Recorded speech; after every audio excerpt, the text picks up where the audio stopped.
So Darius in California thinks that his argument disproves the Abrahamic God. Oh. Darius, go for it. Yes, hello. Hello. Hello. Hey, so yeah, I got an argument that I believe disproves the Abrahamic God. And I haven't heard anyone use this argument before, so I just coined it the logical problem of perfection. So I'll just need you all to just like play the part of the like any Abrahamic God believer of your choosing. Okay.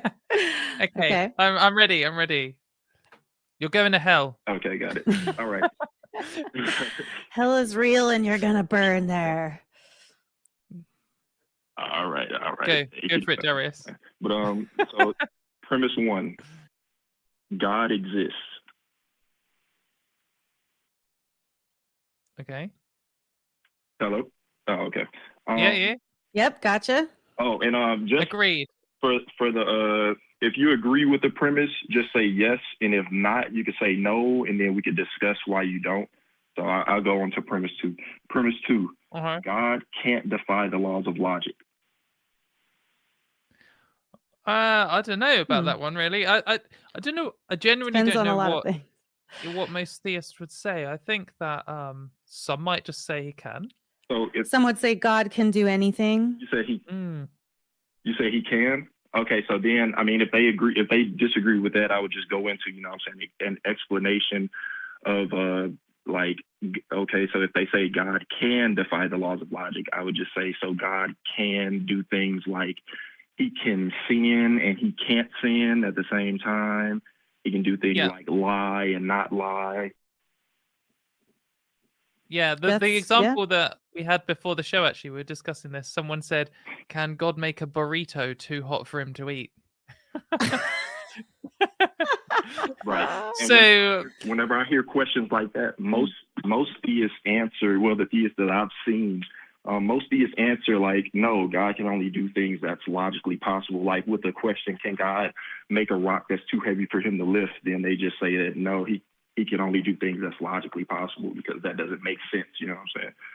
At least that's what I hear. I don't know. Yeah. I think did that he most would understand why concede someone would. So did he not give his son the power to turn water into wine? Like, because that to me doesn't seem logically possible. Or his blood into wine as well, like the transmutation thing. Can he do that or not? Sorry, I'm like jumping back on your side now. I forgot. I have to be a Christian. Okay. Yeah, so that's the question I'm asking myself. I don't know if that would be. Yeah, I was about to say I don't know if that would be a logical contradiction since it's not water and not water. It would just be water and then something else. So I don't really think that. But yeah. Right, you mean like raw logical contradictions? Oh, I see. Okay, it's specific. Got you. So premise two, would y'all agree God can't defy the laws of logic? If you plan a part of a we'll give you that one. I think if you delivered it in this way, where you're like, oh, do you agree with this? They'll have a massive argument about this and they'll stop you getting to the next one. So I think it might be best to just be like, obviously God can't break the rules that God created, right? And they'll be like, yeah. And then you can be like, right, cool, next. But yeah, okay, hit us with premise three. Okay, premise three. God is all perfect. Yep, that's true. I think Christian would say yes. Actually true. Okay. Okay, got it. Premise four. God is an all perfect creator.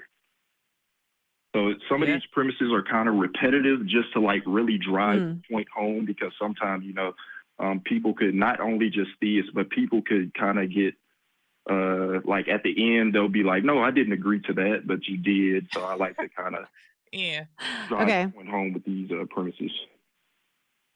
Okay, so agreed on premise four? Obviously. Okay, got it. I always say that about God. Premise premise five. God created everything. Yep. Including mayonnaise. because he hates people. Oh, we just found out that we're not friends. Live on the show. Sorry, Darius, quick, change the subject. What's premise 6? Jesus Christ. Premise 6. God created human beings. Yep. Of course. Premise 7. Human beings are not perfect. Yep. Definitely. That's a core Christian premise, actually. Yeah, that's what sin's all about. Okay, got it. So the conclusion is God cannot exist because he is defined as all perfect, mentioned in premise 3, which would mean that he is a perfect creator, mentioned in premise 4, which would mean that everything he creates has to be perfect. Oh, I don't know if that actually follows. I think that a perfect creator should be able to make something imperfect. They could choose to do that. I don't see why it's a restriction. Like the action he would make would be perfect action. If he was like, I'm going to make something that is imperfect, he would do that flawlessly. He would do that perfectly. Yeah, he would do it. He would perfectly make something imperfect. He would do what he set out to do exactly. So would you say imperfection is not perfection? No, but I think that the perfection, if to be a perfect creator means to create exactly what you wanted to create, doesn't necessarily mean creating something that is perfect. Right? Well, I'm saying if he's a perfect creator, if everything he creates has to be perfect, like following that logic. Yeah, I just don't know if that not necessarily. Follows. Yeah. Also, like, what does perfect even mean? Right.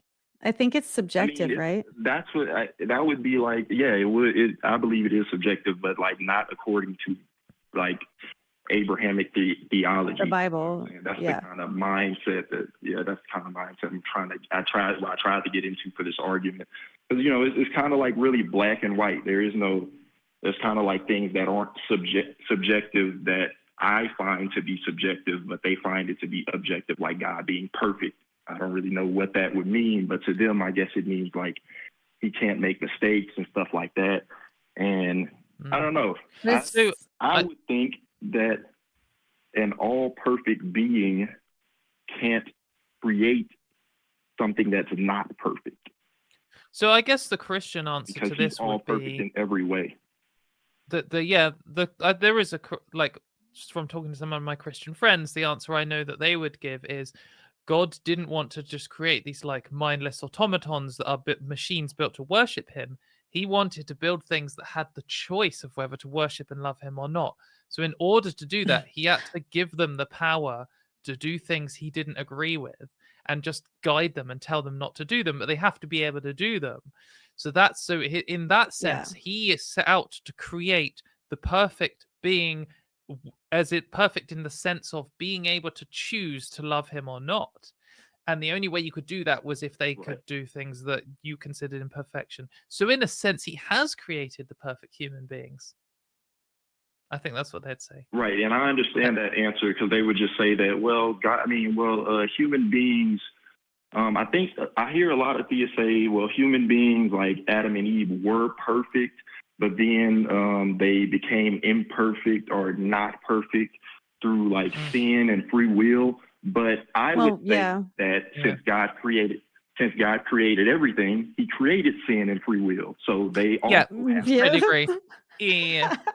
I think that's the argument that I'd bring up. Like, God created the devil, didn't he? So that was an active choice that he made. Yeah, so the devil. And I also have another argument for that. Well, it's kind of like the logical problem with evil, but except I use sin because, like, I don't know, the devil, and they can say that. But yeah, that's another argument I also have. But yeah, with the whole, I hear theists bring that up a lot with the Abrahamic God. It's like, well, no, human beings fail because of sin and because of free will. But I'm like, sin and free will, like it would still follow that all of that stuff would be perfect and we would still be perfect. But you don't think that we are perfect. So where did the imperfection come in at?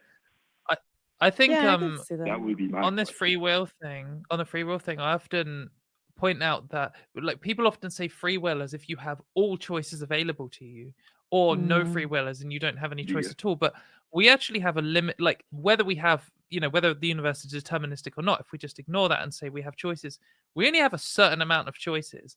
Like I could, like quit the show right now, get up and punch my screen. That is a choice I can make. And obviously I'm not very incentivized to do it. But I couldn't jump up now and punch the sun out of the sky. That is literally not a choice I can make. But God could have designed humans to be able to do that. Like he could have said, humans can punch stars out of the sky. And there's no reason why. I mean, he let us do other horrible things. So really, if there was all choices available to us, that's like true free will, you could say. And if there's no choices available to us, that's like no free will. But he's given us this like select subset where he has chosen which things we can do. Like if I was a horrible person, I could kill my cat, but I couldn't turn my cat into 6 other cats. So he has chosen that I should be allowed to murder, but he's chosen that I shouldn't be allowed to, fly. So he's Or, like, obviously yeah. decided that murder is more okay for me than flying for some reason. Because flying, like he's told me not to murder. Like, okay, guys, please don't murder. But he's been like, you cannot fucking breathe underwater, no matter what you do, mate. Don't even try it. Waste of time. Yeah. Not happening. And so to me, it sounds like Yeah. breathing He underwater actually is didn't more even tell forbidden you by that. God than murder is. Yep. You had to find out So you that's- couldn't breathe underwater on your own. He didn't tell you. Right, that's true too. But Yes, I feel like But, I had a vibe for it before. And another before I thing tried. being just that, like, when you talk about the free will in the sense of telling you to worship me, being like, I'll give you free will, so I'm not going to force you to worship me. But like, if you don't worship me, I'm going to torture you for all of eternity. But it's your choice. yeah, It's your choice to make. for choice. It's just but if you yeah. choose not to, then you'll be tortured for all of eternity. So, You can do whatever you want, It's but the if wrong- you if do you the thing make I the don't wrong want, I'm choice, going to I'll hit you with a hurt hammer. yeah. Mhm. Exactly that. So overall, what do you all think of my argument that I proposed? I think we both said that the if you're perfect, you have to create perfect things. Is maybe, I don't know. What did you think, Sin? Maybe that's the weak Yeah, point. that's kind of like the flawed premise. I mean, to us, it's like, yes, yes, yes, yes, yes. But, to argue from the other side and just be like, that's definitely like the flawed premise. Because if you are perfect, What you you would said, perfectly make something that's imperfect. Like you could definitely do If you that. want it, yeah. Yeah. Yeah. But I would, and I mean, I understand that imperfect basically means not perfect, but I would also like keep using not perfect, since that would be a logical contradiction, because it can't be like perfect and Right. not perfect at the same time. Yeah. But wait, what was I about to say? Oh yeah, like creating something that's perfectly not perfect. Do you see a problem with that? Instead of saying, I like, don't think creating so. something I just feel perfectly like imperfect. I feel so. I mean, obviously not quite the level of God, but like I think there are some musicians, and pretty much everything they do is just like perfect. Perfect. Like the Canadian band Protest the Hero, they are perfect, and everything they set out to do, they fucking smash it, and it's 10 out of 10 amazing. But if they wanted to, they could go up on stage and just make a mess, and they would be creating something imperfect, even though they are perfect creators. I don't. It's not really the same because they're not gods, but I don't know. I just Yeah, feel Trent like Reznor is a god. it's a little different with the God thing. And I understand, Well, 'cause, like, perfection to me is subjective, because it's like you can say that anything is perfect.